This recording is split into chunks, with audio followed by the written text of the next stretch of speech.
And the land acknowledgement that you see on the screen was created in 2014 and is used uniformly across campus when we begin events.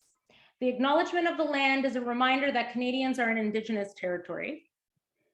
I want to just say something before we begin, that this is our standard land acknowledgement, but we should all acknowledge the land upon which we currently sit.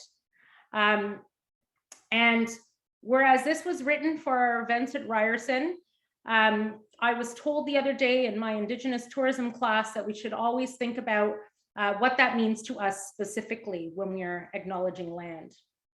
But at our university, this is our land acknowledgement, I want us all to think about what it actually means, especially as this week is also Truth and Reconciliation Day on Thursday. Toronto is the dish with one spoon territory. The dish with one spoon is a treaty between the Anishinaabe, Mississaugas, and Haudenosaunee that bound them to share the territory and protect the land. Subsequent Indigenous nations and peoples, Europeans, and all newcomers have been invited into this treaty in the spirit of peace, friendship, and respect. Dish, or sometimes it is called the bowl, represents what is now Southern Ontario. We all eat out of the dish, all of us that share the territory, with only one spoon. That means we have to share the responsibility of ensuring the dish is never empty, which includes taking care of the land and the creatures that we share it with. Importantly, there are no knives at the table, representing that we must keep the peace. The land acknowledgement begins our event today.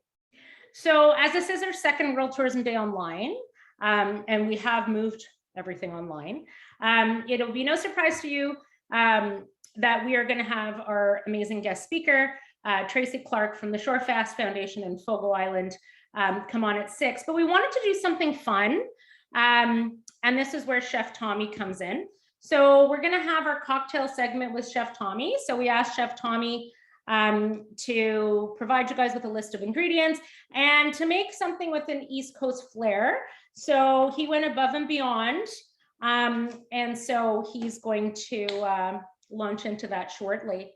Before I introduce Tommy, I just want to say that this was brought to you by the Institute for Hospitality and Tourism Research.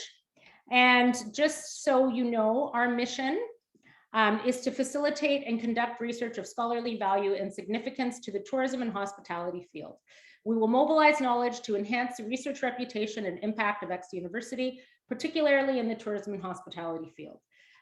We have a lot of expertise in various parts of tourism, sustainable tourism, destination management, sales, and amongst others, visiting friends and relatives. So I encourage you to visit our website because we do have a lot of really amazing things coming down the pipe with our Compass speaker series and with our podcast. So I'm going to introduce you to Tommy. So I actually have known Tommy before Ryerson. And so it was really, really nice to have him join our team.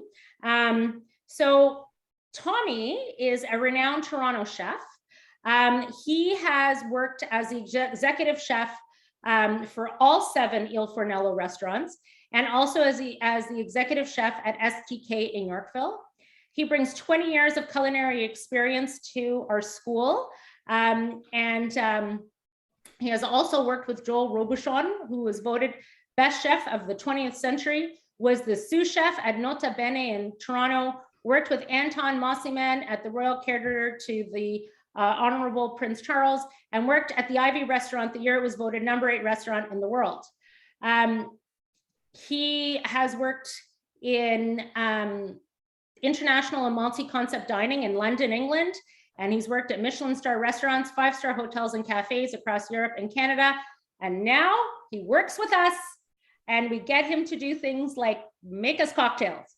So thank you so much, Tommy. We really appreciate you being here. Super excited to have you, and I will pass it on to you.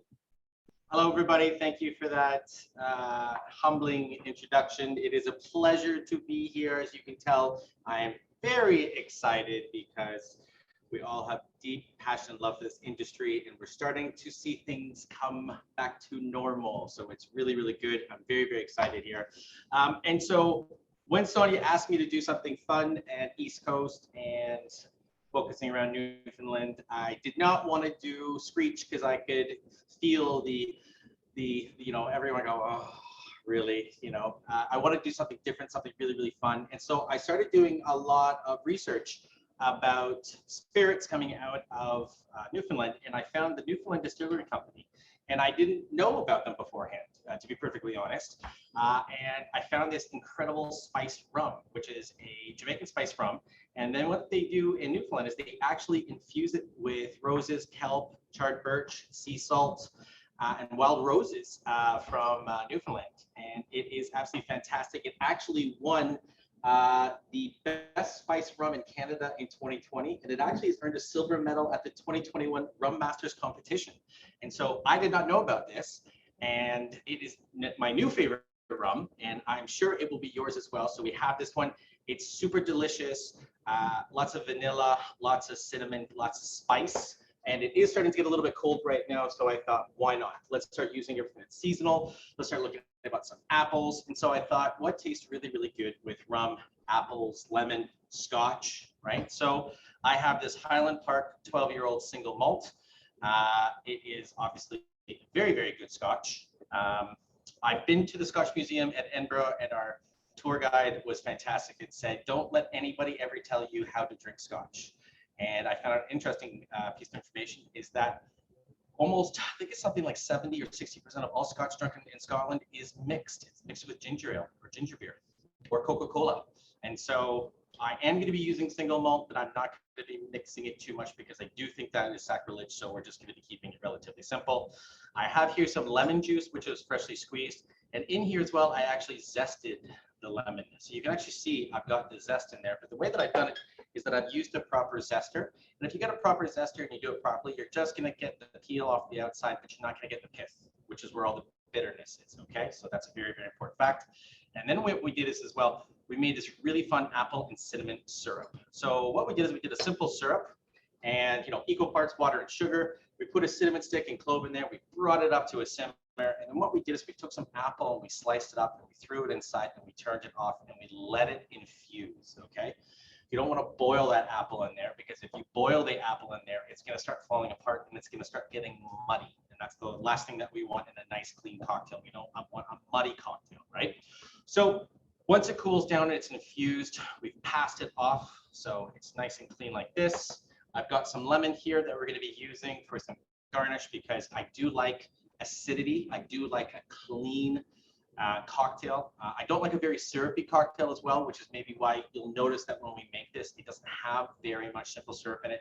And it doesn't have a lot of other very sweet ingredients. I just like to keep things very clean. And I like to use nature to cut through the acidity, okay? I believe that's the best way to do it, okay? So now that we have all of this, please feel free to use any type of spice rum that you like. Please feel free to use any scotch or whiskey that you like. But the simple syrup and the lemon juice are very, very key to this, okay? I also have 3 different glasses here because not everybody has the same glasses. I've got kind of a fun old cognac glass, and I've got a couple rocks glasses here as well. And I've got a few people out in the audience here, so I'm sure I'm going to be making several cocktails, which will be tested, and we will go over that like this. And then I've also got something really, really fun here too. I've got some Malden sea salt. So I'm sure everyone here knows about Malden sea salt. Malden sea salt is the best salt in the world. Some people in France might say it's sel de Vion. I think it's Malden salt. And a little funny story, in England, you all know the White Cliffs of Dover. That's because on the English side of the channel, the clay is very white. That's why Malden salt and all the salts that come out of England is very white looking. But on the side in France, it's more of a gray clay, which is why their finishing salt is sel de Vion, gray salt. So it's just a kind of fun little thing. So it's a little bit of a cleaner salt over in England, and it's a little bit more of a nuttier, earthier flavor that comes out of the one in France. And so what we've done is we have Malden salt right here, and it's been smoked. And I'm telling you right now, if you put this on anything that you eat, it will taste 10 times better. Please believe me when I say this. You want to have smoked Malden salt. Fantastic. Okay, so the first thing we're going to do is basically we're going to take our ingredients, our wet ingredients, and we're going to mix them together. You can shake them if you like, you can stir them if you like. I don't want anyone to overthink this. I just want people to have fun with this one. So we're literally going to take a container and we're going to put some ice in there, and then we're going to add our ingredients into there. So I have this ridiculously oversized bowl of ice here. Okay. Then what we're going to do is we're going to start off with a 1 ounce pour. Now, if you want to go more than 1 ounce, I'm not judging. Please go free. Please go right ahead. There is no judgment here whatsoever. Okay. So we're going to take this. I'm going to put this in, and this is the rum that we were talking about from the Newfoundland company. I'm not just saying this. It's phenomenal. I actually bought this bottle and I'm taking it home because it is so good, and I will continue buying it. There are other products on their website that I highly recommend taking a look at. Fantastic stuff. So we're going to put 1 ounce of this in. Okay, it's very clean. It's got a lot of caramel notes in there, which is lovely.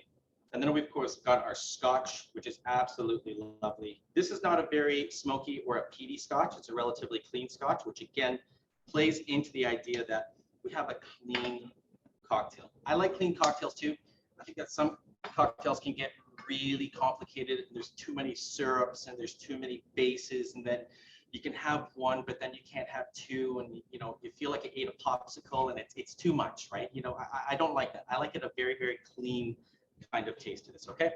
Now we have our lemon juice, which again you can see in here that we have the actual zest in there. So what I'm going to do is I'm going to give a little bit of a shake. And the reason I like doing this is that when you drink it, you use it, you're going to get those nice, delicious bits of lemon peel in there as well. Okay, so we're going to go, the recipe calls for a 1/2 ounce. I'm actually going to put in a full ounce because, like I said before, I really like it clean. Okay, I like a clean cocktail. I like to use nature to cut through everything in here than adding in too much sugar to cut through everything. Okay, that's the easiest way to look at it. Okay, and then we have our simple syrup here, which again is infused, and you can see how clear it is. It's not muddy. It's not too syrupy either. We have a 1/2 ounce of that. That's going to go in there. And what we're going to do is we're just going to stir it. Now, some people will say you have to be super quick, super fast. You can't use small ice cubes. You got to use big ice cubes, all those different things. Don't stress about it. It's really not that big of a deal. Okay. So what we're going to do is we're going to start off with 1 rocks glass, and then what I'm going to do is I'm going to put larger ice cubes in here. I'm going to put these ones in here about halfway up. I'm going to take this zester. Let's peel it. And I'm going to go along here. And I had a conversation with someone earlier who told me that the zest that I put in was ridiculously too long. And I agree with them, but I like it. And I'm still going to just put it in this way because it's fun. And why not? Okay. Yes, Christine, you told me that it was too long and that I should have cut it down. But you know what? I'm sticking to this. I'm sticking to this. So we're going to put this in like this. We're going to have a lot of fun with this one. Okay, I'm going to put a few more ice cubes on top of this one, just like this, okay? So you can see this is in here, this out of the way, okay? And then what I'm going to do at the same time is I'm going to take a little bit, I'm going to take this lemon, and I'm going to cut the lemon just off the center.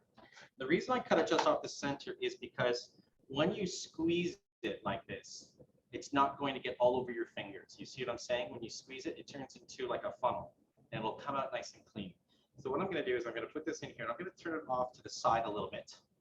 And then what we're going to do at this point, I'm going to give it a good stir like this. I'm going to take this, I'm going to pour this over top like this.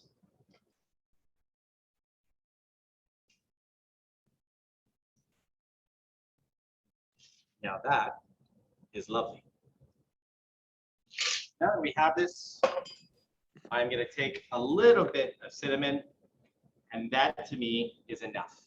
This is clean, it's delicious, it's light, it's the way it should be. It's not full of sugar, it's not full of syrup, it's not full of all those things that people try to distract about. It's got good rum, good scotch, it's got a really high quality infused made simple syrup, and it's got some lemon juice. And then of course we're going to put in just a little bit of that smoked Malden, and I'm going to pass it over to Frederic Demanche. Monsieur Frederic Demanche, would you like to have a taste of this? Sure. There you are. We'll try this. I think I'm going to make another one. We'll make another one. Let's see. Why not? I mean, why not, right? I mean, we're here, okay? So once again, we have our ice. Put it here. What am I going to do? I'm going to take this fantastic rum. Pour this in. Again, 1 ounce, 1.5 ounce. Nobody's judging. It's okay. Don't worry about it. It's been a long 1.5 years. Okay. put this in here like this. Okay, I definitely will not be spilling the scotch. My grandfather from Glasgow would not be impressed with me if I did that. And then we're going to obviously take a little bit of our lemon juice, which again has the pieces in it, which I think is really clean and really nice. And again, because we have a proper peeler, we don't have the pith in there. It's not bitter, okay? It's not acrid. It's lovely and it's clean. Nature has the answer. We just have to listen, okay? And then we're going to put in our simple syrup, which again, you can see the simple syrup. It's really not that thick. You know, sometimes you see simple syrup and it looks like maple syrup coming out of there. It's relatively light. It's very, very clean, okay? I hope everyone's making this as we're doing this right now, okay? So please, okay? This time I'm going to do a little bit of salt in there to start off with, because why not? Next, let that infuse. I'm going to take a piece of lemon like this now. What am I going to do? I'm going to take this lemon, take our ice cube.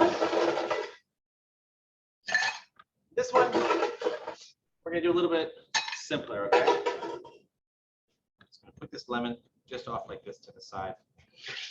So we should stir like this. And we're just going to pour this in like this.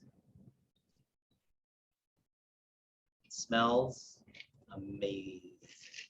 And what's really, really nice about this is that all the nice clean bits of the lemon and everything are all infused in there. And look at that. That is a clean, delicious drink. Cheers. Here's to 2021, 2022, everybody. Well, we want to see Frederick. Frederick, can you like go behind so we can see what your face looks like and what you think of it? This is a drink. This is a drink. This is a real drink. This is a drink. This is good. Cheers. It's not too sweet, which is why I like it. As you see, it's a clean cocktail. A clean cocktail. Cheers, everyone. Cheers. Cheers. So Tommy, can you just tell us again, because Rachel didn't get a list of the ingredients. I'm assuming we sent the ingredients out, but can you just tell us again so everybody knows what's in it? So what we do is, let's start with the simple syrup. The simple syrup is equal parts sugar and water. So 250 milliliters of water, 250 milliliters of sugar. It's an equal volume amount. That's something that people sometimes mistake. They do a weight. It's not a weight, it's a volume, okay? To that, we add in 1 liter of water, and then we do, 500, I apologize, 250 milliliters of water, 250 milliliters of sugar, 1 piece of cinnamon, 1 piece of clove. We bring that up to a simmer, and then we throw in, we turn it off, we throw in some slices of apple, and we let that infuse, okay? Sometimes, you know what, apple gets very muddy, you know what I mean? Like, you know, like, you don't want that in this. You want this nice and clean, okay? Once that's cool, we pass it through.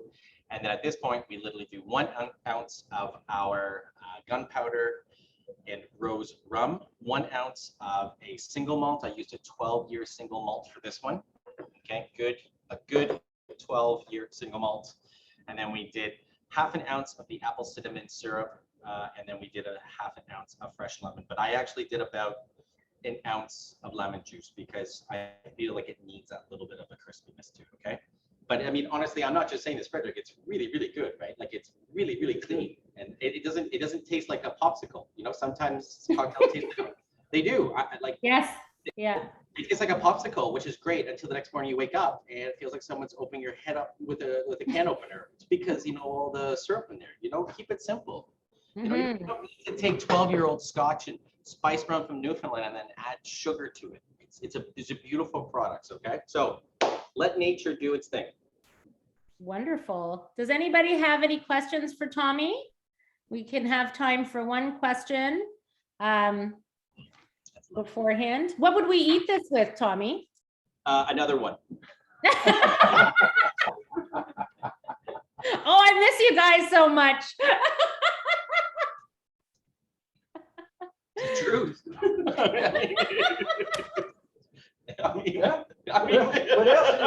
What else are we doing for dinner? This is I it. guess nothing. All right. So basically, we eat it with another cocktail. That works for me. Great. All right. Well, that's awesome. Does anybody have any questions, or can we let these guys just move on to their cocktail drinking while we move on to our main event with Tracey. Tracey, have you ever had this kind of rum before? Is she there? No? There we are. Here I am. Hi. Hi. I have had it, and I've also had their seaweed gin and their rhubarb vodka, the Newfoundland distillery. All really delicious, but I think the rum might be my favorite of those. Oh, it's good to know that. Okay. Yeah. Seaweed gin and rhubarb vodka. I'm signing up for this. That's amazing. Tommy, And by the way, I got this at the LCBO here, That's right. and I could not believe that. And again, I love discovering new things that you don't realize are there. And I'm so glad that you all asked me to be here for this, because I've discovered something new. I have a new love in my life right here. So thank you. thank you so much, There it Tommy. That's wonderful. Thank you. Thanks, All everyone. right, thanks so much. We appreciate your time tonight, and enjoy your cocktails, guys. We're a bit jealous over here, or wherever we're all turning into. So thank you to our chef, Tommy McHugh, and to our taste tester, Frederick Dumonche. I wanted to really showcase, something from Newfoundland. So I'm really happy that Tommy was able to find this and create it's called a gun and clove cocktail. So if you don't have the ingredients, we'll send them back out one more time if you're interested to try this out at home. All right, well, on to our main event. This I have been very excited about. I don't think I'm going to go through again. It seems like everyone's been here. So I won't introduce ourselves one more time. But I forgot to introduce myself. I did the land acknowledgement, and I talked to you a bit about our institute. But my name is Sonya Graci, and I am an associate professor here at the Ted Rogers School of Hospitality and Tourism Management. I am also the director of the Institute for Hospitality and Tourism Research. And a lot of my work focuses on sustainable tourism and social innovation in the tourism space, and Indigenous tourism. And every year, we try to bring a speaker to World Tourism Day. There's always a theme for World Tourism Day, and today it's about inclusive growth. But what I really wanted to do was to bring, when Parita and Lucia and myself, when we were sitting there at the beginning of the summer, and Tom, our assistant director, we were trying to figure out, like, who do we want to hear speak?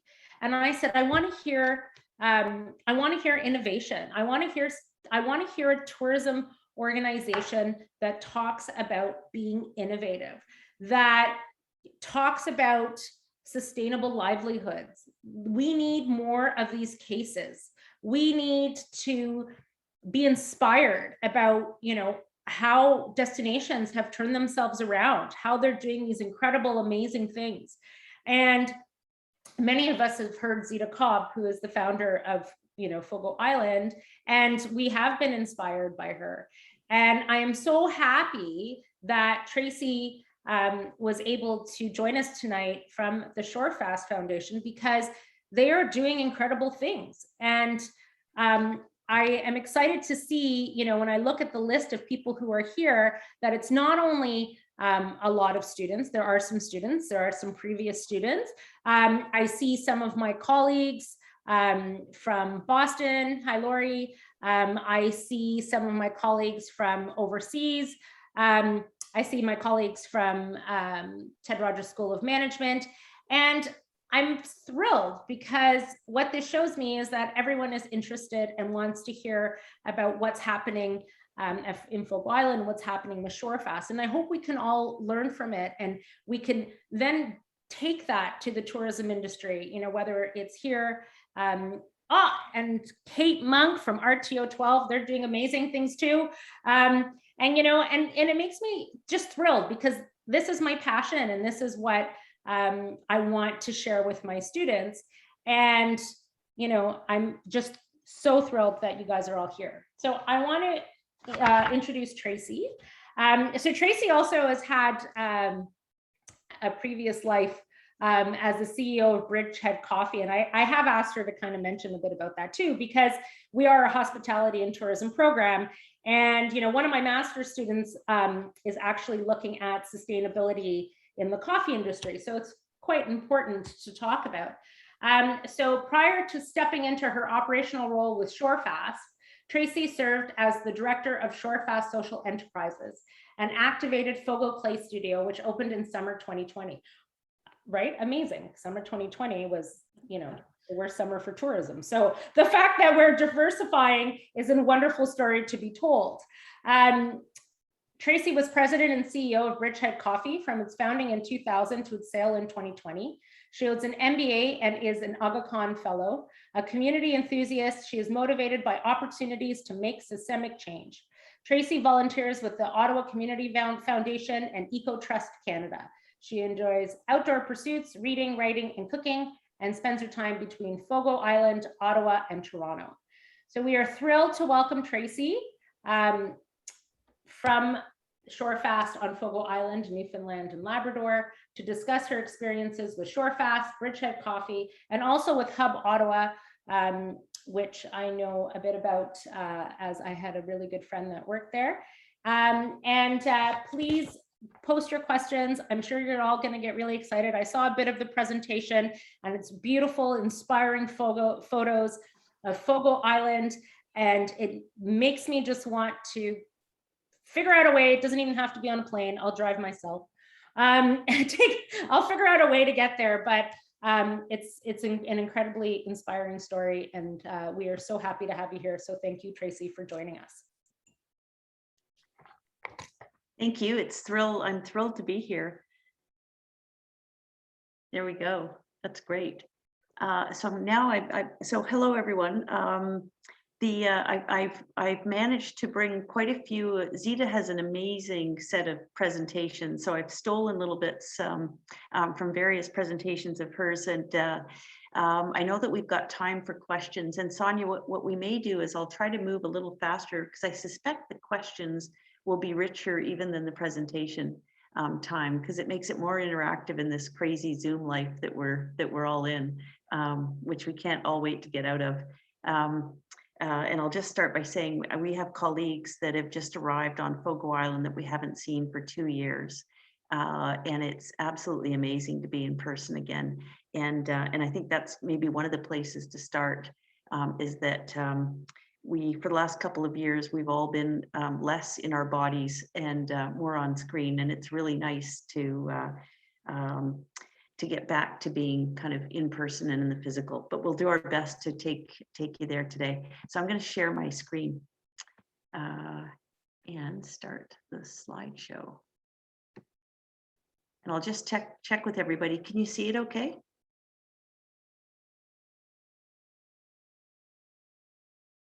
I'm going to assume yes. Okay, so welcome everyone. Tracey, sorry, we can't see your screen. Huh. Okay, let's, okay, let me see here. Share screen and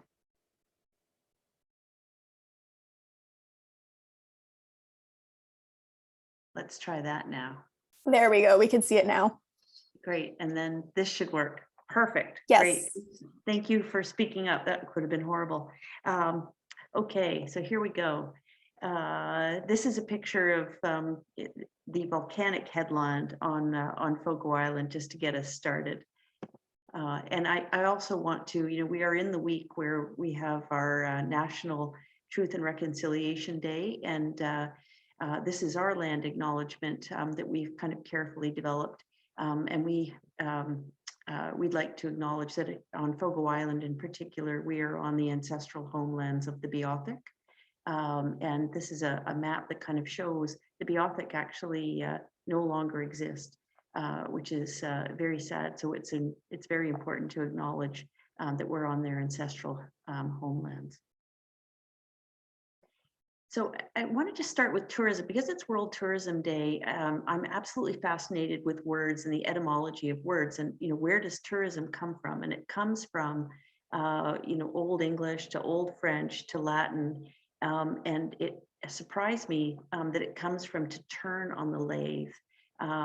And you'll see that we have a lot of wood on Fogo Island through the course of this presentation, and it seems absolutely appropriate that tourism comes from this word that is for the lathe. Tourism is also really important to distinguish from travel. Tourism itself sort of suggests purposeful travel. And when we start to talk about inclusive growth, or we start to talk about community and economics, we start to get at what the purpose is. And one of the things about the project here, that we're doing is we are putting another pillar on the economy through hospitality. But it's so important to us that it creates a sense of that the purpose and the community are what come through in terms of people's visits here. So we like to sort of say that we're a bit of a lab, and that a small island is a good proxy for a small planet. Fogo Island is, where is it located? A lot of people don't know, so I'm going to take us through that. Appears the world. We're in a zero in. You can see Fogo Island there, Gateway, Gander, Newfoundland, and Gander, of course, got put on the map with Come From Away, where the 9/11 planes were diverted. And we get a little bit closer. This is the big island, Newfoundland Island, and then we move to that we're in a very crazy place to have created one of the most magical inns on the planet. It's the most unlikely place for that to happen. This is Fogo Island. Fogo Island is about 4.5 times the size of Manhattan, and yet it's only home to about 2,500 people. And that is about half the size as it was before the cod moratorium. It was about 5,500 people.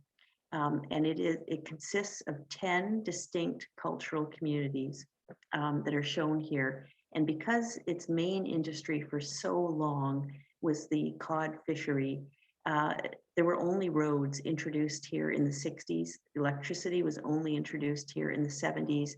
And so for a period of about 400 years, there were these, in every safe inlet and cove, you had fishers. And they became very distinct communities because they didn't have roads to go and see each other. People weren't traveling on this island. And Zita even describes that she was 13 years old before she made the 7-kilometer trip from Jobat's Arm to Tilting. And the thing that's important about that is just how distinct these communities are, and culturally how distinct they are from each other even today. And that is something that we really aim to hang on to. So we have to talk about fish. If we're talking about the history of fishing and those distinct culture, we have to talk about fish. And of course, this is cod. We call it fish here. And it is the backbone of the economy for hundreds of years. And it started with the French, the English, the Portuguese, the Spanish, all coming into the North Atlantic waters to fish cod, typically salt it, and take it back to European markets. And that went on, as I say, for hundreds and hundreds of years. And it led to what we know as the vernacular architecture here. So those distinct communities are around the island, and that term is outports.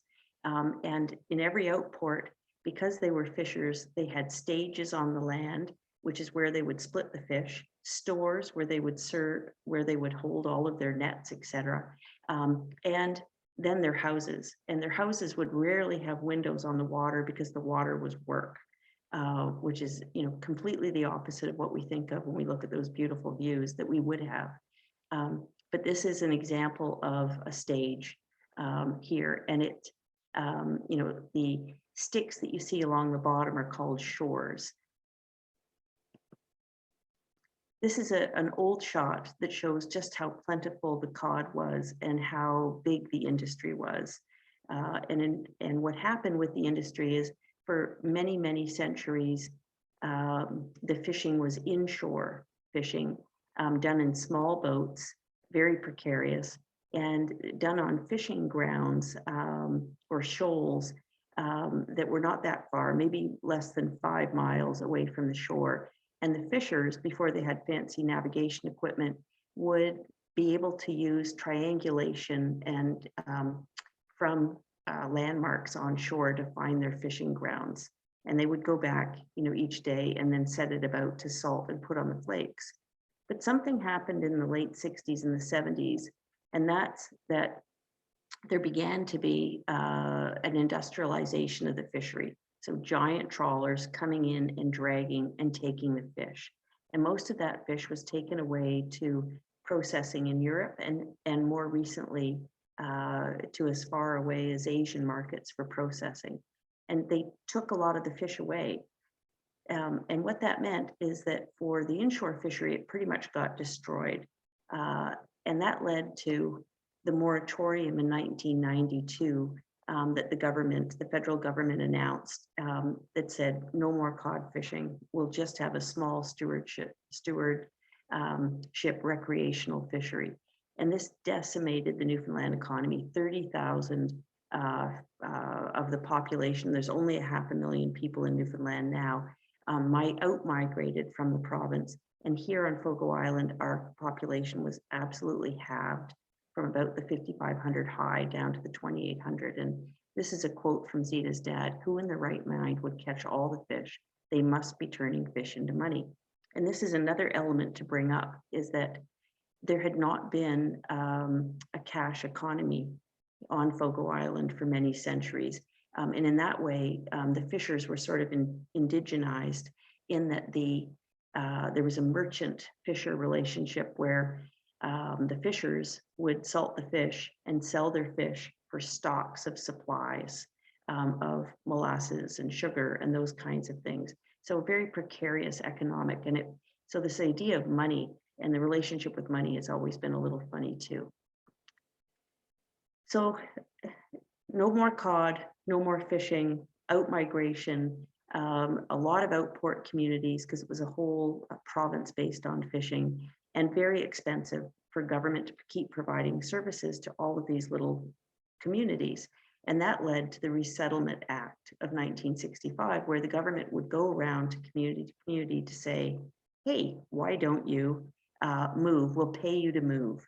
Michael Crummy has just recently written a book, Sweetland, about exactly these resettlement. And Fogo Island was actually approached to be resettled in the 60s, when, again, the fish had already started moving away through the industrialization. And an interesting thing happened at that time that became the seed of what has become the Fogo Island Inn and the Shorefast projects. And that's that there was an intervention by art. And that intervention was the NFB, through a program called Challenge for Change, actually came to the island when the government officials of Newfoundland were doing their consultations. Because as part of the Resettlement Act, they're obliged to do public consultation, and they're obliged to get a majority that say they're willing to resettle. And so Colin Lowe with the National Film Board came to the island and filmed these community consultations, as well as filmed really the cultural heritage of the island in a series of films. And when he was here, he actually took those films from community to community and showed them, so that people from one community, say Tilting, to another at Joe Bat's Arm, that might not know each other, could actually hear what the other communities were saying about the prospect of resettling. And then an amazing thing happened. Instead of thinking they were just from Tilting or just from Seldom or just from Fogo, they started to realize, oh my goodness, we are together on this island, and we need to kind of act collectively. And what that led to was saying no to the offer of resettling. And instead, remarkably, they actually established a fishing co-op. And this fishing co-op still persists today. It's our largest employer on the island. It's what we think of as the original leg on the economy and continues to be. And there are 3 processing plants on the island. And we fish cod, of course, fish, but also crab, also shrimp, also some scallops, and for Asian markets, sea cucumber. And there are probably about 300 odd employees that work at the fishing co-op. But times have been declining still, and it wasn't going to be enough. But for the last 50 years, the co-op has been the mainstay. And we can attribute this to kind of an intervention by art. And here's some great shots of stages. This is Little Fogo Islands, which is about 5 miles offshore. So now I'm going to move into a little bit more of where did we end up with Shorefast. And so we had this intervention by art that was inspiration. The other kind of inspiration for Zita in particular is this fellow, E.F. Schumacher. And he wrote a beautiful book called Small is Beautiful, Economics as if People Mattered. And one of his great quotes is that nature and culture are the two great garments of human life, and business and technology are the two great tools that can and should serve them. And it's no secret that we're kind of in a world now where we're over financialized. Our money systems aren't very connected to our places, to our local economies. And you know, there's a sense that we need to kind of bring that back to the local. And we're part of a great movement right now. And I think COVID's even brought it into big relief. You know, where supply chains became exposed for being vulnerable with how far things have to go and cross borders.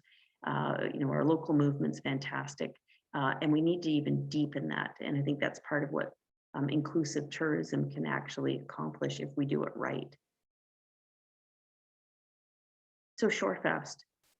Zita had left home when she was about 16 to go to university, and her father and mother, who he had been a fisher, who had the question about how is it that they're turning fish into money.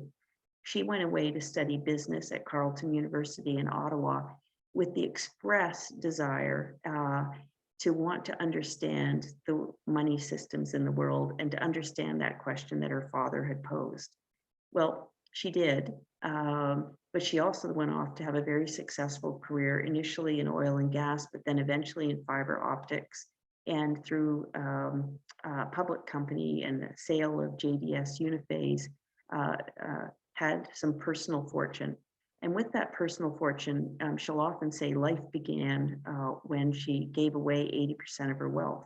And Fogo Island and home and the establishment of the Shorefast Foundation was that that way of not giving back, but actually investing in the community. And the charity or the foundation that was established, Shorefast, is named after a tether that holds fishing nets to the land. And so it embodies the idea of holding on and reaching out. So she went home and she initially set up a scholarship fund for local teens and graduates so they could go away to university and have some support. And one day in a community meeting, one of the moms on the island said to her, "It's well and good, Zita, that you've set up this scholarship fund, but that's taking youth off the island. We've had years and years of youth being taken off the island. What are you going to do for the island?" And that was kind of a gobsmack moment for her to kind of go, oh my God, I've actually probably been contributing to the problem, not even realizing it. And that led to thinking about what could be done next. And the what could be done next in terms of the island was to do community consultations and look at what it is that could help put another pillar on the economy. And what surfaced through that, and the technique that was used, there were two techniques that was used at the time. One was something called asset-based community development, which John McKnight from Ontario has been kind of the author of as a methodology for working in communities to try to identify what assets are already here, the notion of playing from your strengths. And The second technique that was used is a technique called Appreciative Inquiry. And so going around and doing community consultations, it was kind of asset mapping for what do we have, but it was also the questions of what do we know, what do we love, what do we miss? And those questions, both the ABCD methodologies and the Appreciative Inquiry methodologies kind of led to, oh my goodness, we have an incredible innate sense of hospitality. We need to build on that. And we also have incredible heritage. We need to build on that. So you can see that thread of nature and culture. And we also have incredible physical assets in our landscape here. You know, from the rocky shores to, you know, Brimstone Head, one of the fourth corners of the world. So that became kind of mashed up with this idea of establishing the inn. But it wasn't just an inn. It was how do we root it in place? How do we focus on creating cultural and economic resilience for the people of Fogo Island with a 100-year kind of time frame? And so the vision that's inspired us is this global network. How do we, by reaching out, again, that name Shorefast, how do we reach out and try to also activate a global network of resilient and empowered place-specific communities?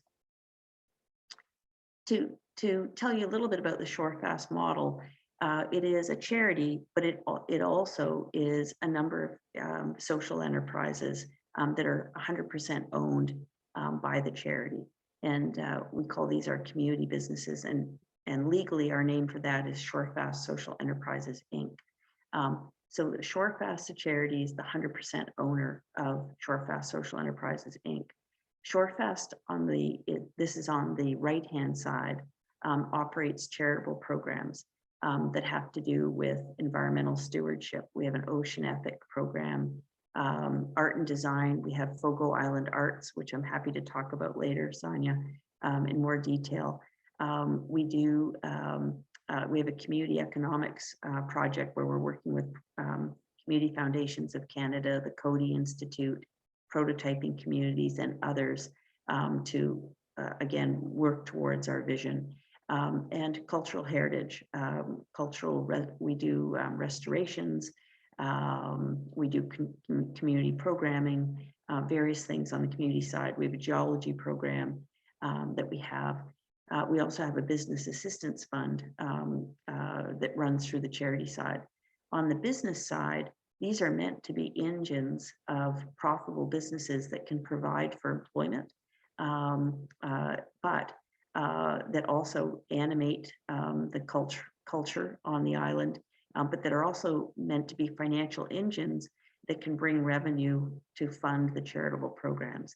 And so the biggest of those engines is the Fogo Island Inn. But besides, we also have a small on-island ice cream shop called Growlers that makes the best caramel ice cream on the planet. We have Fogo Island Workshops, which is furniture and textiles initially established to make everything for the inn because we wanted to make things as much on island as possible, and that continues to be our sourcing and procurement. And procurement, as we know, is one of the biggest things we can do in tourism industries to help keep money local. And Fogo Island Fish, which is was initially a demonstration or pilot project on the fish side to promote high quality hand-line cod that could be sold at a premium and is now kind of expanding. So that's our model that we've set up here. Another piece of our model is this idea of the cauliflower thinking. And that idea is that everywhere on the planet, we have small communities, small or large communities, but we have systems that bring nutrition into, if we think of every community as like a little floret, the cauliflower thinking is nutrition comes up through the stem and needs to nourish the florets. But too often in our kind of traditional ways of doing business, we sort of suck things out and take money away. We've got to figure out how to get money back. And so we actually have cauliflower pins that we give away to guests to sort of demonstrate cauliflower thinking. There's a lot of talk these days about regenerative economies, and I like to say, you know, I like to say that really the purpose of a regenerative economy is if you can figure out how to put more in than you're taking out, then you're going to have a chance at regeneration. And regeneration to me is the next level. You know, when we talk about sustainable, we're often thinking about just netting out, whereas regenerative is how do we actually put more in than we take out. So we definitely use this model, the principles of a regenerative economy, to help continue to inform our work and continue to inform who we partner with and network with. We also make use of something called the iceberg model when we do our planning or do our community engagements, or just how our ways of working with each other. And that's this notion of we have events, what's kind of happening in real time, and then there's a way of looking at patterns, and then underneath that there's systemic, and then below that there are mental models. And if you want to make change, you know, you need to work with a model like this to actually try to work at changing people's mental models, changing structures, and making systemic change. And then you'll see patterns of behavior that are more the ones we want. And you know, that's going to then correspond to different kinds of events. So we make use of this in our work as well. I spoke a little bit before, enabling the local is asset-based community development. And I'm going to skip along from this. This is the appreciative inquiry slide. What do we know? What do we have? What do we miss? What do we love? And the important part, what can we do about it? So that's a little bit of background around our models and you know, how is it that informs our work? What are the things that have intrinsic value? So, you know, I think we could probably all agree, you know, why is a cup of coffee only $2, you know, and yet a bottle of water can be $4. And you think about how far that cup of coffee has come. You know, we have a very upside down relationship with value. And you know, often our money system is attributing value, but there is a lot of intrinsic value that we need to try to recognize. That's the puffins on Little Fogo Island. Sometimes I'll just wow you with really good images. Yeah, and we have whales too. People come for the whales. They come for the puffins and they come for the whales. But these are all things that aren't on your balance sheets, these things. A caribou. Caribou was originally a food stock here. It was reintroduced in the 70s. So we have a herd of about 400 or so on the island. And this is a piece of hard to understand value sometimes too. It's a small 800 square foot old salt box house that's perched precariously. And this particular one is called Wells House. And it is at the first restoration that we did here on the island. We have 68 properties, all of which are besides the inn, and all of which, you know, we hope we have in our 100-year time frame the opportunity to restore and bring to life with a use that helps our mission. We have 7 seasons here on Fogo Island, more than 4. And Zita's dad used to like to say that there were actually 17. But this is an image of pack ice, which is in the spring, that comes down through the Labrador Current. Glaciers coming down. And this was a bit of a planning session from the early days of trying to sort out where the heck we would situate the inn. So when it came time to, you know, we had these models, we had done this community consultations. We knew that we wanted to focus on hospitality. We knew that we knew too that we also wanted to use art, because art is a way of creating, making sense of things and different ways of knowing. And we knew too that we had this history of having made an intervention once. We thought that we could also use art and design as a way to create another intervention here on the island. And that led to, before the inn was built, Todd Saunders, the architect, originally from Gander, now practicing in Norway. He was the guy, to be approached to do the studios. We have 4 studios on the island, artist studios. The very first one that was built was called Long Studio, and these preceded the inn, and it helped us establish Fogo Island Arts Program, which is a non-producing residency program where artists can come and have a cultural exchange and a bit of a breathe out, and how we impact them into how their experience here impacts them over time. We know it does, and we'll know it'll come out in their art sometime, but we wanted it to be a non-producing contemporary art residency. And the first buildings were these 4 studios, and this was the first one, Long Studio. We have Tower Studio, Bridge Studio, and a little one called Squish Studio.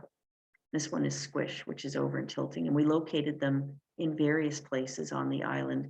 And when visitors come, one of the things they love to do is go and visit these studios, and it's there may or may not be artists working in them, but because of the architecture of them and their situation, that's like a bit of a scavenger hunt to come and see them and to reflect on them. And that one is Tower Studio. You can see it's being visited by caribou in our off season.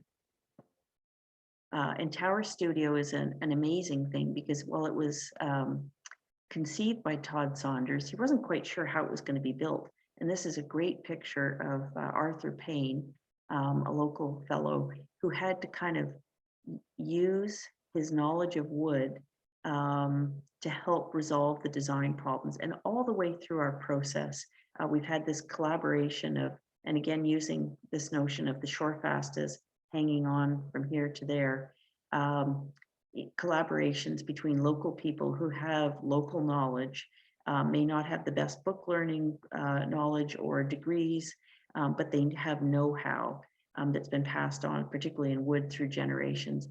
So this is a beautiful situation where the design problem, we had a local fellow go away for a couple of days, bring back this model and say, I think I figured it out. And he built it that way. Totally brilliant. Another shot of an artist at work. And that's the last of the studios, Bridge Studio, which is on an inside pond. We call that one the writer's one. This shows how we try to respect old ways, but make new things. And this shows the connection between the vernacular architecture of a stage with the design of the Long Studio. And you can definitely tell that these two things talk to each other. And this is, super, super important. This is the walk up to the inn, and the road up to the inn is just a dirt road, and it kind of meanders through bog and barren, and it kind of whets the appetite, for what people see. We did build the inn with support from all levels of government, along with, Zita's contribution. And at the time that we put it in, the government told us that it would not be normal, practical, reasonable, or rational to do this. It's hard to get to, it's really far away. There's no real local market for it. What are you thinking of? And we went ahead and built it. It was a 3-year project to build it. That's Todd Saunders wandering around while it was being built, doing a site inspection. It was a huge achievement that employed a lot of local people, and we were absolutely diligent about where things came from. There was one time a box of Chinese nails showed up, and it was like, nope, that came from too far away. We need to find locally made, as local as possible, steel nails, and because we always use can it come from Fogo Island? Well, then can it come from Newfoundland? Oh, then can it come from Eastern Canada? Oh, can it come from Canada? We always work out that way. And there it is. So the improbable thing was built. it punched above its weight in terms of garnering attention from around the world. And here it is, described by Domus magazine as an act of human culture. And it's unique. You know, we see a lot of this, you know, being developed everywhere. We all can point to that. And it's important to do things like this with our design in order to excite the imagination and feel human. These are some shots. Ilse Crawford worked with us as part of the interior design team. And in fact, that's what we ended up realizing. You know, this was a beginning kind of sketch. And the table, what looks like a picnic table in the middle, instead of having a concierge, so to speak, that you might see in a normal hotel, we have a kind of a very welcoming table where guests will sit down, and parked at that table are our community experience liaison folks, Rosemary and Sandra, who on any given day, they're like, it's like base camp, and you know, being at camp where they're organizing your day for you. And most guests, when they're on the island, they are out and about doing things in the community, because and in that way, we're not just here for a pampered time. We're really here to expose people to the experience of the island. This is a punt. This would have been used to catch fish. We have a punt premises building that we've established, and we've built about 17 punts so far. Punts make use of a technique where you have to forage what they call the knees of wood from trees. And we took inspiration from the punt. This is the timber, a curved timber that's from the root of the tree. This is a fellow named Jim Edwards. And so this would normally be used for boat building, but we use this very, very specific example from place to create, oh, it's coming, this thing. This is the punt chair under development, and there's a punt chair in absolutely every room. So as part of the design process and the interiors of the inn, we took all the heritage and intrinsic knowledge and craft that we had on the island, and we brought international designers to work with local people to, again, respect old ways, but make new things that could really express nature and culture. And so this is Elaine Fortin working through with local folks, the punt chair. And this is what we realized as a result.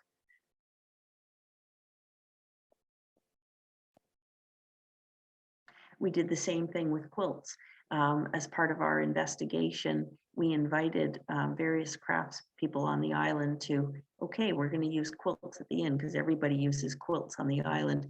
Please go to your attics, find your grandmother's quilts and bring them. And we then created kind of an inventory of heritage quilts.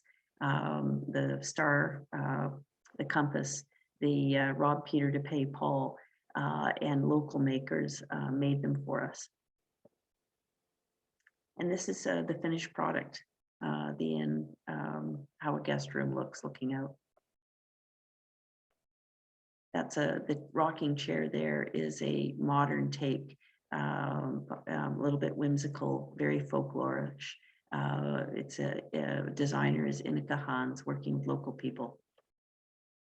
Edie chairs, crocheted mats. This color green is sometimes known as seafoam, but it's also known as FU green because it's the exact same green that was used in the upstairs of the Fishermen's Union building in Selden. So again, even the paint colors were incredibly researched to make sure that we were expressing the local. The dining room, here you can see that there's rope, because of course the local people on the island, many centuries of working with rope and knots. So we gave a nod to that with the dining room light fixtures. These are partridge berries, and our food, and it's kind of a good segue into the foodways. You know, we have an amazing opportunity in our menu to showcase local foodways. And there's been a revival in gardening. Gardeners on the island are known as planters, and we make sure that we're purchasing from them and working with them. And each year our chefs will meet with them and talk about our needs. And that's why Alf Coffin this year is doing 500 heads of fennel for us.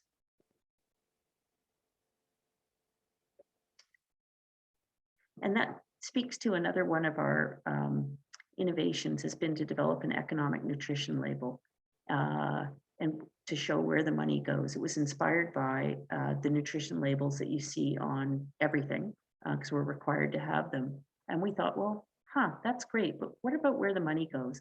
And so we developed an economic nutrition label. And you can see that this is the one for the Fogo Island Inn. We have it for our fish business. We have it for our furniture business as well. But this is, where does the money go? Well, 49% of a nightly stay at the inn will go to labor. Food and room supplies, 12%, because we sometimes use travel agents, etc. There'll be some fees. There's some operations and some admin, our own internal sales and marketing, and then we aim for all of our social businesses to have about a 15% surplus overall. And then what we show is that what is that distribution between Fogo Island, Newfoundland, Canada, and the rest of the world.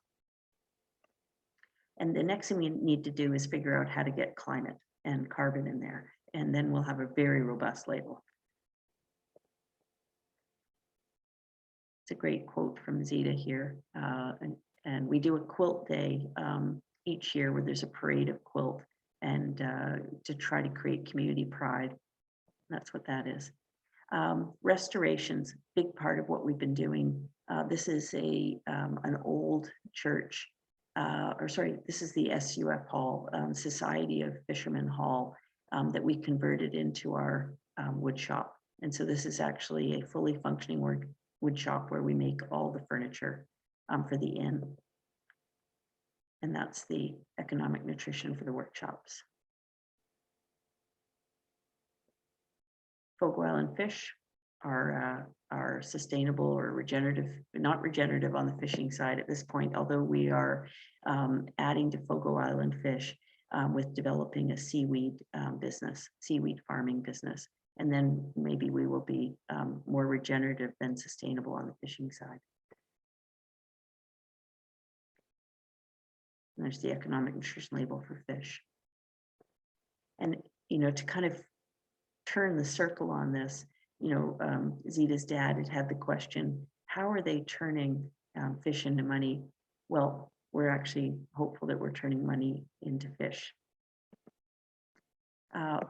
Just to speak about climate and carbon a little bit, we've partnered with Carbon Zero and done calculations now about what the carbon footprint is. And initially guests now have the opportunity to net out their carbon. It's just a beginning first step. But the project that we're focusing on this is a Newfoundland-based climate wetlands project where it's doing bioremediation method for wastewater treatment, which is a big issue in Newfoundland.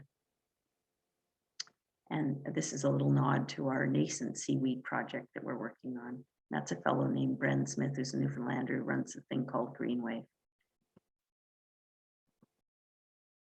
I kind of want to end with this. I'll get close to the end here with it does matter who owns what. We're in a world right now where there's consolidation and consolidation and consolidation all the time. And it's very, when ownership is really, really removed from the local, it's hard to make decisions that respect the intrinsic value that is inherent in a place. Because you can become too removed, divorced from what's really human. You get too rational in your decisions. Whereas when you get really focused on the specific and the local and think about serving community, you'd make different decisions. And so Zita loves to ask people, what would it be if you could have a T-shirt and you could put whatever saying you wanted on it, and hers would be, it matters who owns what. I'm going to skip along a little bit at this point to say that one of the things that inspires us is to keep it real. And this is a quote from Eleanor Ostrom, who was an economist who won the Nobel Prize. And she said, that which is possible in practice is possible in theory, which turns it on its head. We often think about theory first, and then, is it able in practice? Let's make the opposite be true. And here's a great quote from Jane Addams.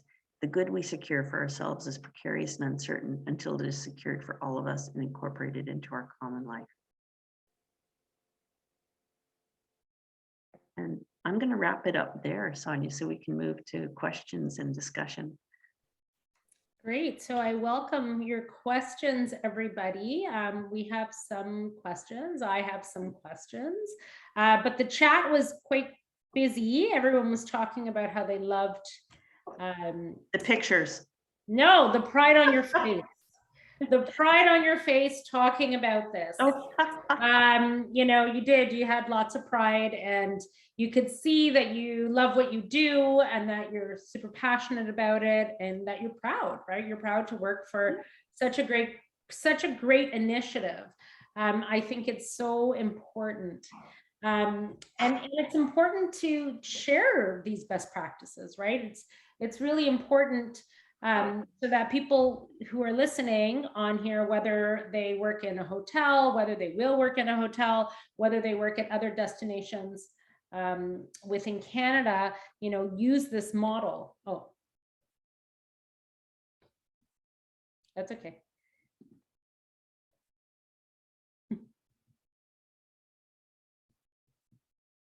Oh, I think you're on mute. You're on mute. We're just going to relocate me. I'll be back with you in 2 minutes. Okay. Okay. Okay. Great. So let's, Rachel, that was my question. I was just getting onto it. Stop reading my mind. Can we post that? Can you post that in the question part? Because I can't really, it'll disappear. Who steals whose questions? We just share one brain sometimes. Okay, so everybody, please post your questions. Yes, she is very sweet. And apparently there's a big storm happening just outside in Fogo where she's at currently. So I don't know why she had to jump out, but hopefully she comes back in. So what did we think about that?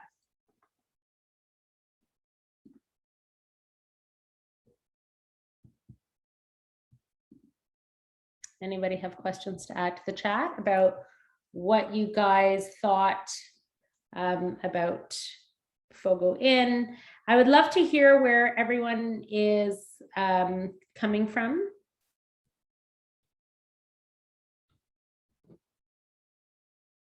Are we all? Is anybody from outside of Canada currently?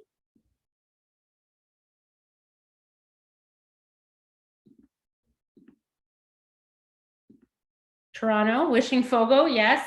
Muskoka, yes. Kate, you're in the amazing Muskoka, Algonquin Park, Perry Sound area. Tracy's back, awesome. Great. Oh, we're walking down the hall. At least we can see a bit of the inn.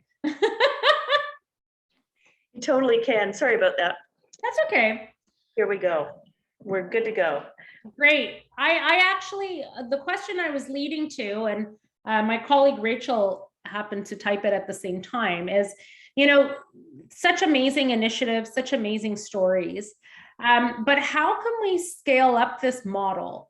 Has Fogo made any other efforts to share with other destinations? Like, how can we take this best practice and then apply it to, our other destinations within Canada, other destinations within the world? That's a really great question, and it's almost like I could have paid you to ask it. In the sense of, at the moment we're actually for the last year or so, we've activated a community economics initiative with this idea of creating a network of practitioners that have the same view that the community is the right unit of change. And in terms of, I don't think there's one model, Sonya. I think the lens that we take is, in any given community, there's always got to be local leadership that gets passionate, that wants to create change that's endogenous to that community. And then there can be methodologies like our ABCD or our Appreciative Inquiry, but it's not as though you can just apply what we did. It needs to maybe borrow from that methodology and other methodologies and find out, what are the assets, what are the unique soup of people that want to be those community champions, and address kind of the issues that they have in our, and that's a big piece of the recognition. It's not about just, oh, let's just go and apply that, or oh, let's build a hotel. That's where that iceberg model kind of comes into play. It's examining it with who are the people that are there that are going to be the champions of this. So we're looking at creating a network of, or helping to activate a network of practitioners.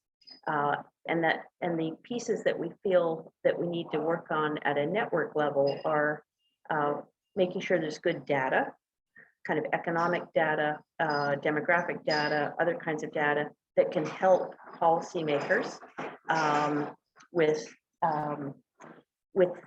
the environment that's needed to support local, because we just don't actually have great data about local in the local. And I think it's important what you said about it being, a bottom-up approach as well, and every community might have a take on this somewhat differently, depending on, what assets they have in their community and who's motivated, right? I mean, I think big piece of this is the motivation aspect, is who's going to be championing this in the community, right? Or at the business level or at the destination level. So, I see Kate putting up a little rock and roll symbol there, but I don't know if you know Kate, but Kate is a champion, for her region, because she's working on some really innovative things. But I think what we were getting at as well is, this network is so important, especially in Canada. And Rachel just mentioned that Zita was on the board of Destination Canada. So, how did she bring some of these ideas, to something like Destination Canada, so that can then be at least encouraged from a top-down level, right? And Rachel was also asking, what are her next leadership ideas? Well, definitely on the community economics side, looking at data, looking at architecture for collaboration, there's definitely movement there, because it's the idea of what money is landing in your community, what's leaking out. So that we need to adopt the community as the unit of change. Look at things from an economic lens through that. It's great to have the Shopify's, and that is right, or a clean tech industry, etc. That's true, but what specifically is happening that's redistributive at the local level? So I would say, where's her leadership going to be? Speaking out about community economy is the next leadership piece. And I have some questions here. Lucia asked that she knows that Fogo is trying to encourage other businesses and not just hotels to use the economic nutrition label. Have any other businesses ended up applying the economic nutrition label? There are variations of it. There's actually a carbon label so it's not ours. Timberland Shoes is using something very similar to it. I would say internally, we haven't quite resolved how to move forward with it. We know it's an asset that needs to have more legs out in the world. There had been a step to actually have it certified as a certification mark. I'd say the debate internally is, should we pursue a certification component to it, or do we? Yeah, that's how I feel about that. My personal view on this is we need to figure out a way to have it become more movement-like. So I think about the B Corp methodology, where it's voluntary. You ask yourself a bunch of questions, you end up on a score, and you're either B Corp or you're not. And I think economic nutrition could well work in that way. I actually have a fantasy that Shopify says, I love to think of Shopify as the rebel army, right? And promoting the small businesses. Wouldn't it be an amazing thing for them to help figure out how to blockchain this and help to really get it out there in the world? That's an amazing idea. You should bring it to Shopify. Sure should. My good friend actually is a VP at Shopify. Can I bring it to Shopify with her and connect you? Because I think it's a great idea. Absolutely, you can connect us. Yeah. Because it's all about connection, really, right? It's about your network. Hi there. So Kate has a question. Yeah. What were the biggest challenges Zita and her team faced? Was there opposition, and how was that handled? What were the hiccups? Are there ongoing challenges other than those induced by the pandemic? Yeah, for sure. It's there were massive challenges just trying to get the inn built, albeit like massive challenges in terms of permissions and the getting water on the site, figuring out heating systems and solar systems, and I can say that those were relatively new technologies back when the inn was being built, and they're still relatively new in Newfoundland. So those were massive ones. From one of the things that that was done for the community was everybody on the island was given a night's stay at the inn, and that actually helped to kind of overcome the challenge of being accepted, the inn being accepted by the local community, because you can imagine that in other circumstances that would be tricky. And the other thing about that is that the inn really is owned by the community, and sometimes that a lot of people think, oh, Zita owns the inn, and that's just not it. It is community owned. So we try to make sure that there's ways to preserve that's a big challenge though, is keeping the community kind of engaged and having access to this thing which is theirs. But in terms of challenges, some of the challenges that we are, I'd say, coping with now is the fact that there's an aging population here. We're year 8 of the inn. We were in COVID at the time that the reopening happened. We were very like a lot of the previous employees that were local, may have gotten jobs at the fish plant because they had to make a commitment, and we weren't prepared to be able to bring them back because we didn't know we were opening. And similarly, we had a couple of hospitality schools and culinary institutes that we would often draw on, and we weren't able to draw from them either. And so this, and even in some of our other businesses, sometimes there's a kind of a talent gap or just a population gap. There is a metric that is how many people are available. If you lose someone in a job, what are the available supply of people with the right qualifications to fill that job? And so think of that as on a scale of 1 or greater than 1. It's a little less than 1. It's less than 1 here.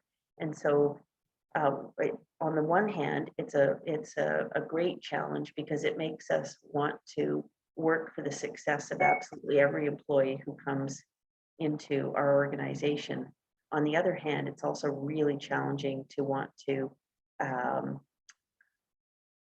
move forward and keep kind of building capacity here.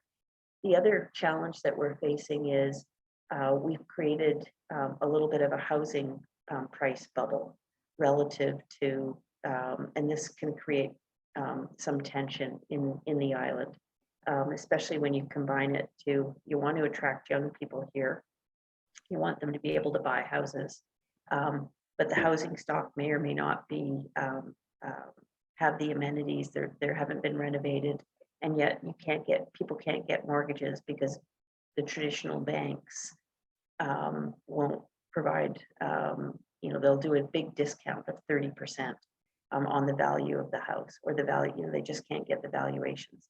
So we have a bit of a disconnect around housing, and one of the things that we're considering is whether we need to establish kind of a land trust or a housing corporation that would help, and that would also help fend us off in terms of there's not a very good rental market here any longer, and this is true of a lot of remote properties, in that people are turning to Airbnb because they can make more money with very short-term rentals of their properties, which means that there's not a rental market available for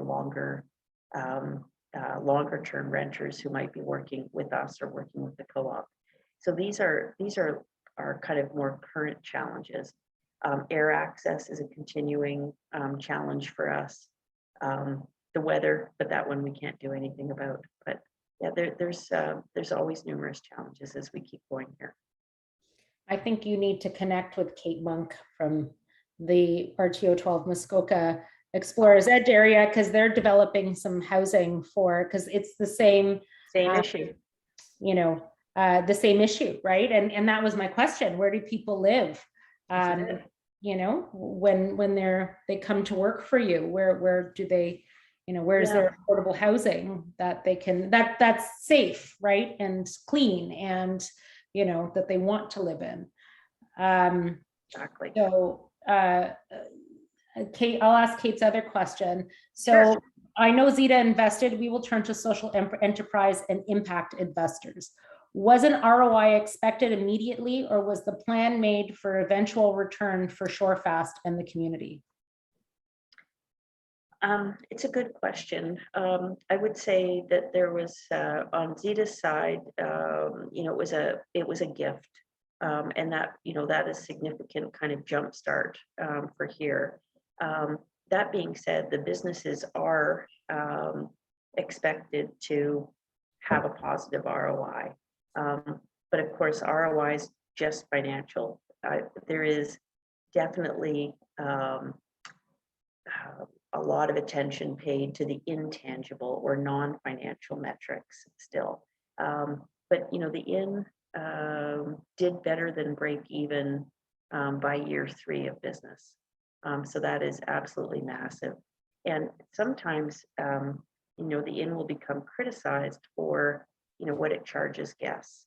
But I can absolutely assure you that, we want to make sure that that people are well paid, that we can deliver on a guest experience that is top notch, and we want to be able to make money at this, so we can keep replacing assets and et cetera.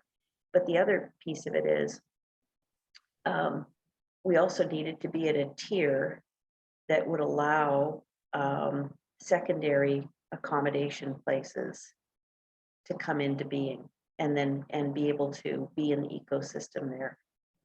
But to answer the question, there was government support in terms of co-investment, with the physical asset of the inn, and there was Zeta's gift, which is important. But and we've never made use of impact investors at this stage. That might be something that we will do in the future for some of the other businesses as we go, and happy to connect with you around that, or what you've got going there.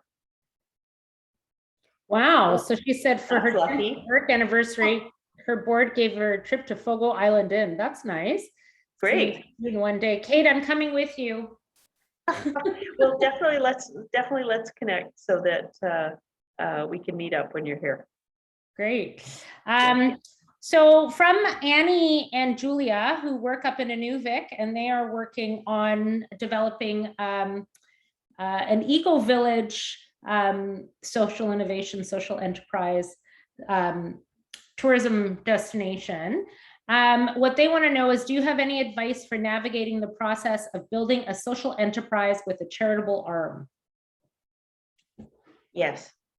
The you know, I'm pleased to say I think that the time is CRA is becoming a little more friendly to these notions and of what can charities own and how that works. And our CFO Diane Hodgins, who's been associated with the project now for and been a cohort colleague of Zita's for about 20 years. You know, she's got so much experience sort of dealing with the CRA and the interpretations, et cetera, around this. But it's we try to push the line on this somewhat. So one of the things I can tell you is that in Canada right now, if a charity owns a social enterprise, up to 75% of any for-profit business profit can go to a charity without being taxed. So this is an interesting component. And then, and some people would criticize that, like, oh, gee, it's not paying its fair share of tax. But in fact, if the charity is co-located with the social enterprise, and you look at it holistically for all of that money that's being reinvested in the community, it's pretty hard to argue that there's any problem with that. But that is one of the pieces of the model, is that the income that the businesses can make can then be given to a significant proportion tax-free back to the charity. That's a great piece of advice. Thank Yes. you. Their second question is, how has your organization's focus shifted with the decrease in tourism demand? And how has, and we talked about this before we came on about diversifying. How has this impacted the Shorefast and social enterprise side of things? Yeah, well, I would say that, hi again, I would say the effect of COVID was really, really, super significant. And we were closed for a period of 15 months. So, other properties that we would say are in our comparable set, like Wickaninnish in BC, or, places in Northern Ontario or where have you, they all got open and we stayed closed. So it was pretty devastating. But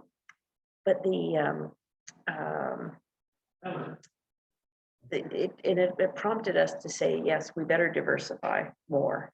But it also caused us to sort of look at our own business model, even within the inn, somewhat. And this notion of coming together with climate and the concern around climate as well. Can we encourage longer stays, by guests? That's a biggie. Can we promote other ways of getting here? Longer stays in the province overall, is an important one. Partner a little bit more on a regional basis. That came up. Can we, like labor in our industry is such a huge thing.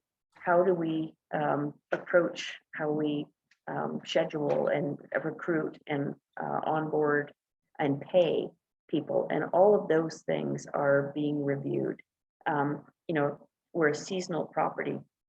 It's really hard to build culture that way. So we're examining quite a lot in terms of and also looking at wanting to attract population. Maybe we need to carry more of an intact team all through the year. And so we've done menu engineering at this point that allows us to use a smaller number of people, which is good because there's not a lot of available labor.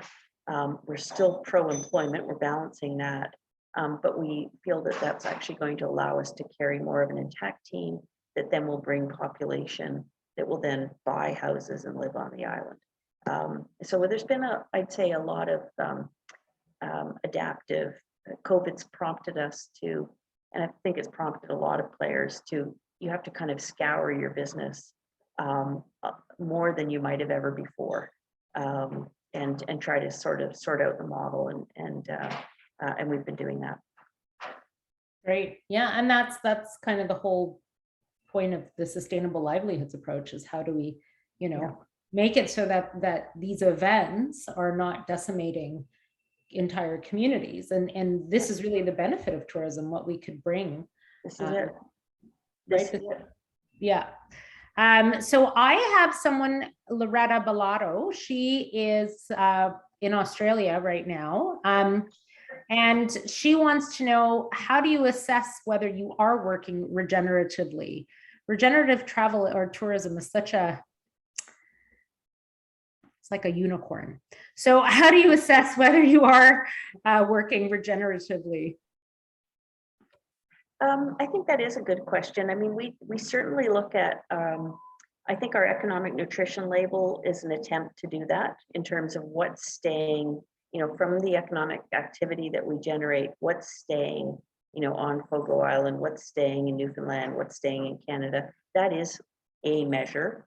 You know, there's another measure that we can look at, which looks at, well, what is the GDP on Fogo and what are we contributing to it? And what are the hospitality multipliers that normally exist in looking at these econometric models, and we see that we have a you know, a significant impact.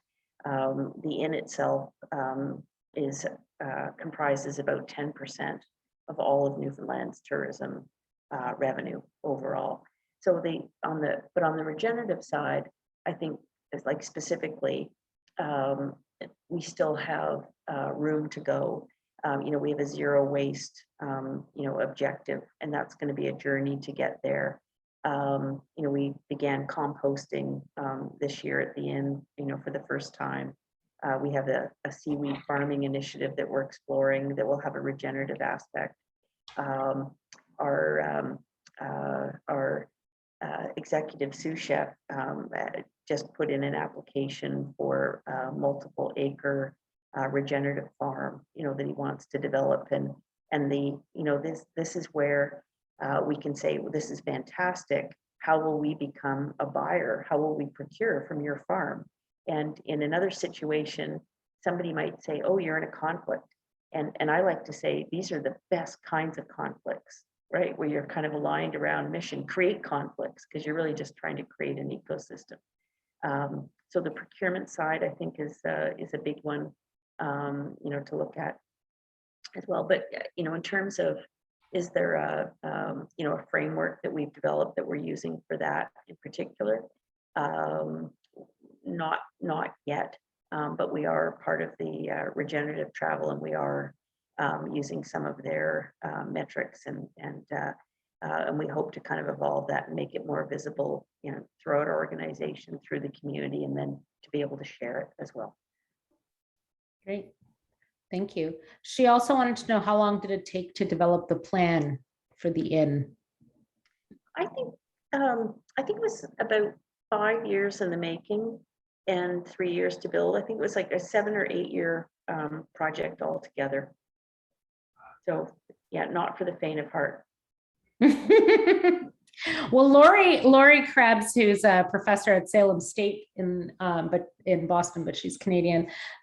She wants to know, you know, that we're seeing a huge increase in the amount and intensity of storms here on the coast from Massachusetts through New Hampshire and Maine, and just wondering if the building will be able to withstand these types of storms going forward with climate change. It looks so beautiful, but also very vulnerable in its position and design. In fact, the opposite's kind of true. We're set back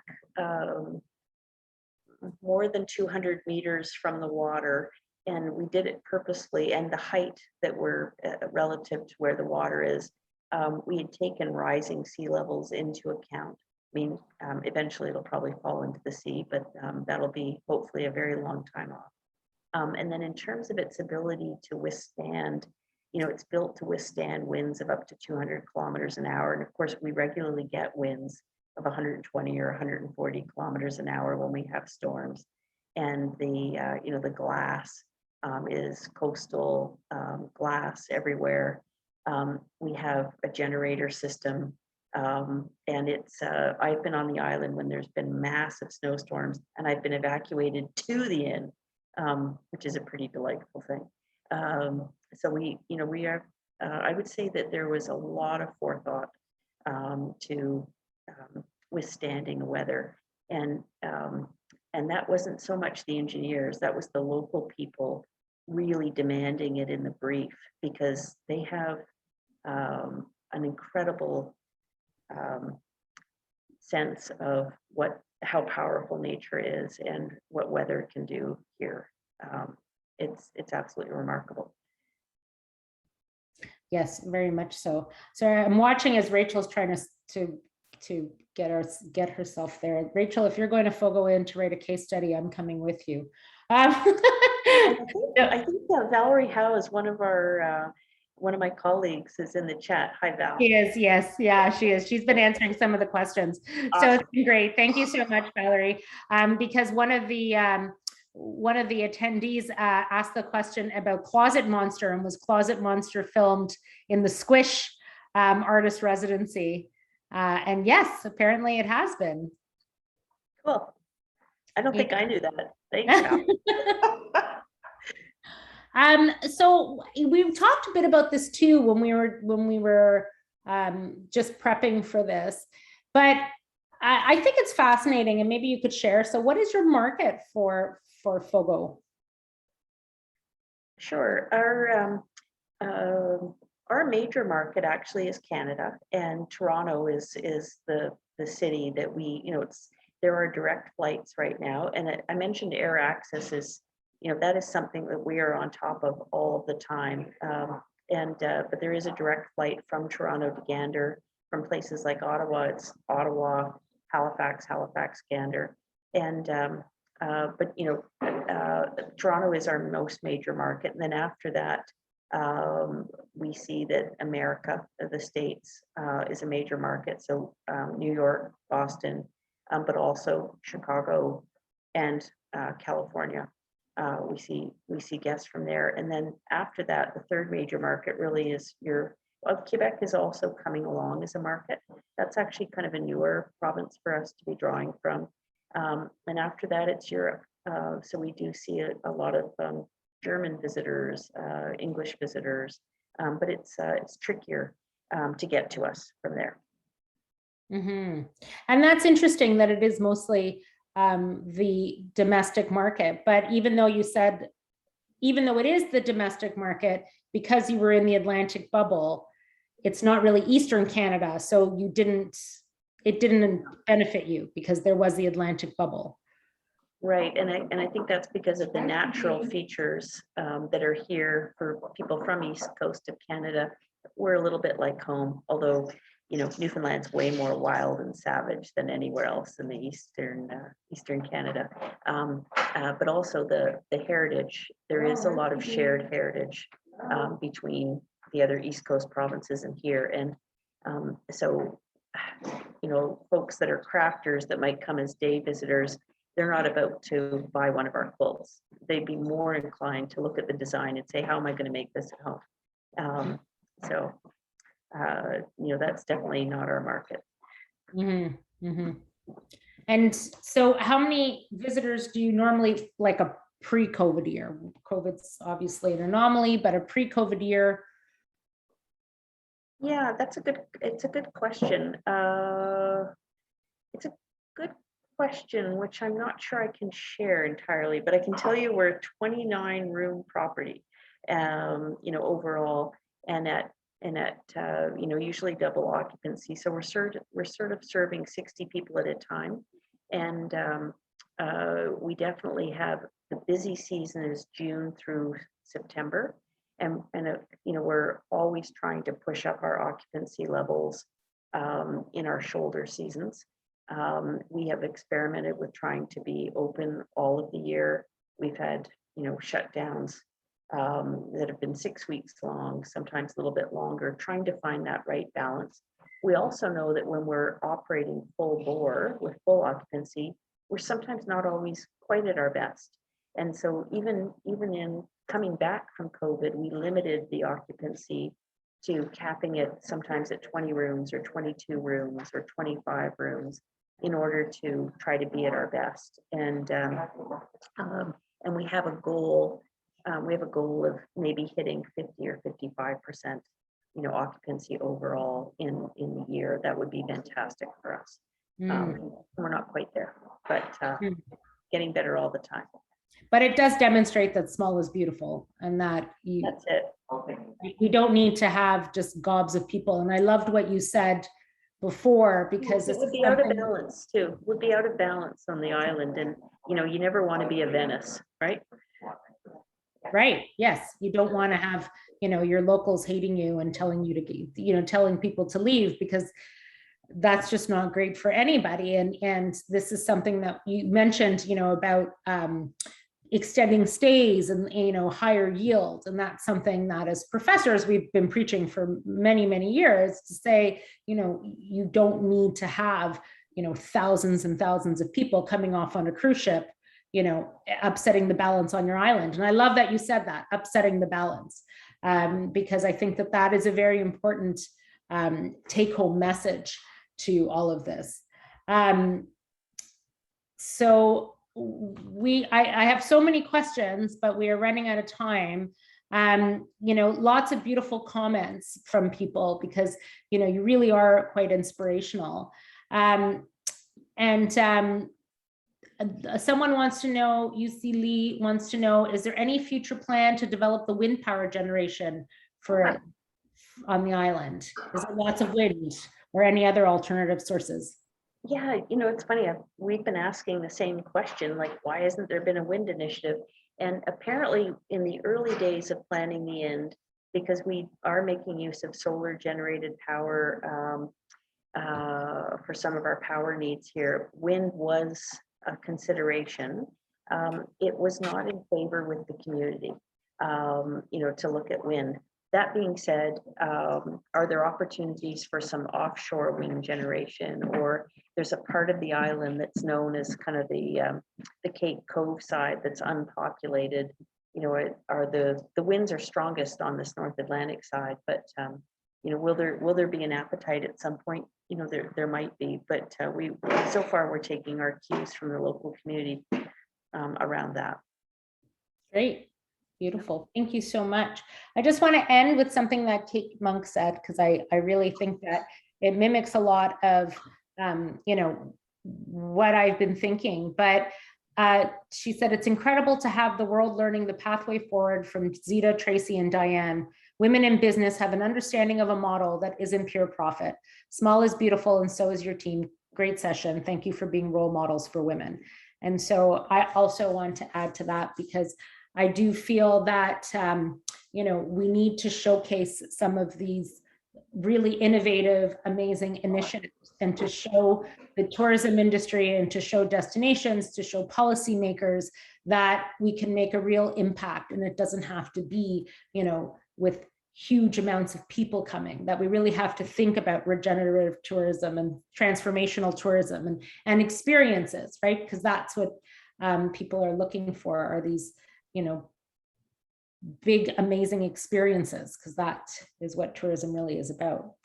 Is there anything you wanted to end with, Tracey, before we close off? The only thing I would end with is that I'm sure there's some amazing stories and initiatives on behalf of the folks that have tuned in this evening, and I wish I could have heard some of them. So some other time for sure. Mm-hmm. Great. Well, we invite you when things open and when you're in Toronto to, I don't know if you saw Chef Tommy, but we invite you over when next time you're around to come and have a lunch with us in our restaurant, and Tommy will set up one of his special gun and clove cocktails for you. That sounds delicious. Excellent. Great. Thank you so very much for thank you very much for this. Thank you. And thank you to everyone who has joined us. Before we leave, I just want to mention some other initiatives that we have. This is just one, this is kicking off our year 2 of our Compass promo or Compass speaker series. So we have our next Compass speaker series on October 21st at 3 p.m. we have our director, Frederic Dimanche, and Dr. Louis-Étienne Dubois, an associate professor in creative industries, and they're going to talk about the future of entertainment-dependent cities in a post-COVID world. And so I just wanted to mention that we do record all of our sessions, and we are posted on htmresearch.ca. And we do have our Compass speaker series, and it is virtual, so we can include people from around the world. We host researchers from all over the world to speak on topics such as tourism resilience and sustainability, regional approaches to growing culinary tourism, entertainment-dependent cities. So we will have this first event on October 21st. And then we will also have our next event will be in November, and that would be Xavier Font. And he's pretty amazing and talks about sustainable tourism. I also want to mention that we have a podcast. It's called Behind the Study, and that takes an up close and personal look at researchers that are affiliated with the Institute of Hospitality and Tourism Research. And we talk, it's a really great podcast. It's actually hosted by the students. So it's hosted by our first 2 seasons was hosted by Brian Ryback. And now the next 2 seasons are going to be hosted by Parita Shaw. Through this podcast, listeners can get a glimpse of their background and experiences that have led them to their role in research, as well as in their career and profession. Each episode features a different researcher speaking about their interests, influences, and ideas.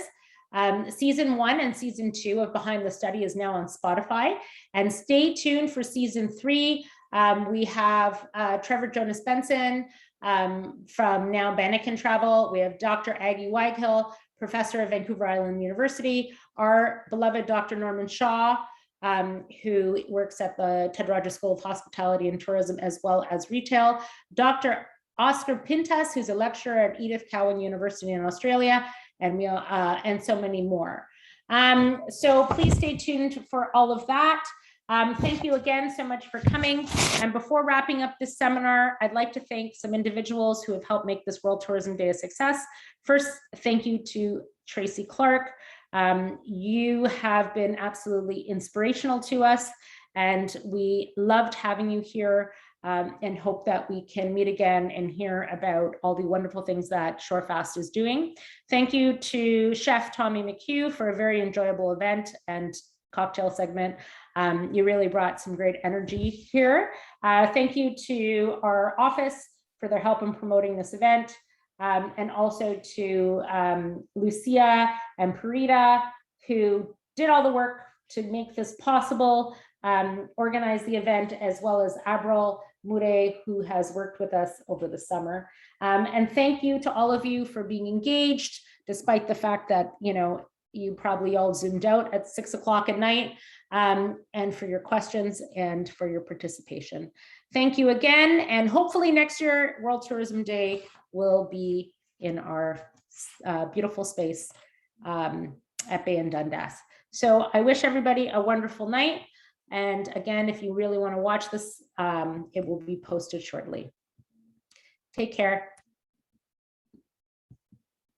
Thank you so much, Tracey.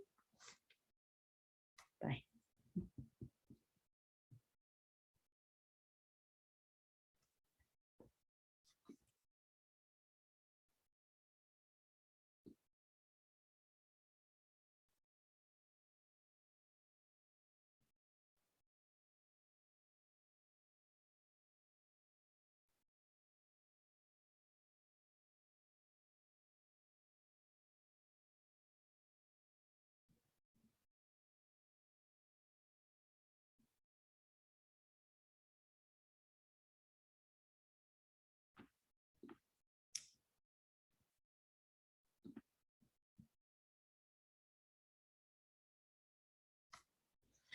Whew, that was great, girls. Thank you so much. Yeah, thank you. I think it was That went amazing. great. Yeah. She was awesome, and the crowd was awesome, and Tommy was great, so it all worked out. Yes, I really enjoyed Tracey's presentation. Everyone was asking so many questions. Yeah, it was Yeah, lots of good feedback on it. So awesome. Yay, that's always good when we, you know, do something that is interesting and inspirational to people. So it's great. Yeah, Thank you so great. much. I wish I can give you two a big hug right now. Give you a giant virtual hug. And Virtual hug. you guys are the best. Thank you so much. And this week I know is crazy because we have the grant, our grant. And I really appreciate all your help with it. And thank you for doing my other stuff. Because I don't know what I'd do without you guys. Okay. No worries. I enjoyed planning this. Yeah. All right, thanks, guys. I appreciate it. We'll see you No soon. worries. Oh, wait, no, we don't need a. Do we need a meeting tomorrow? Maybe a debrief, a quick one. Yeah, Yeah, we maybe can a quick one. Yeah. Yeah, let's talk about the grant and stuff so that we can just Okay. figure stuff out. Okay, guys, we'll see Sounds you tomorrow good. too. All Bye-bye. right. Bye. Thank you.